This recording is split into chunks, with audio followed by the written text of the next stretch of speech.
In this last example problem, they want us to compare the escape speed for the Earth. If you remember from the last problem, it was 11,200 meters per second. So that was the escape speed for the Earth.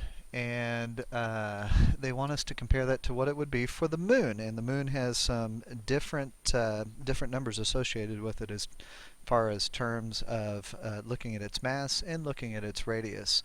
The mass of the Moon is approximately 7.35 times 10 to the 22nd kilograms. And the radius of the Moon, which remember we're going to use dm because it's the distance from the center of the Moon to the very outside of the Moon, is 1.74 times 10 to the 6th meters.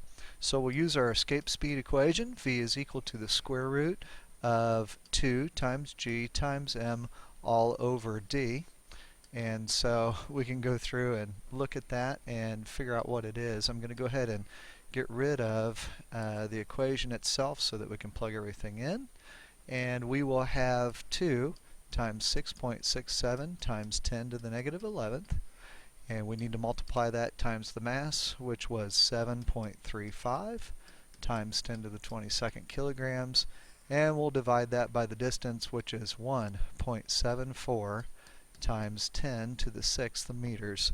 If you do that, you'll find out that the escape speed's a lot slower. It's about 2,370 meters per second, which is why it's a lot easier for like the lunar module to be able to take off from the surface of the Moon and come back to Earth than it was for the very large rocket that they needed in order to get away from the Earth to go to the Moon. And that's the end of that example problem.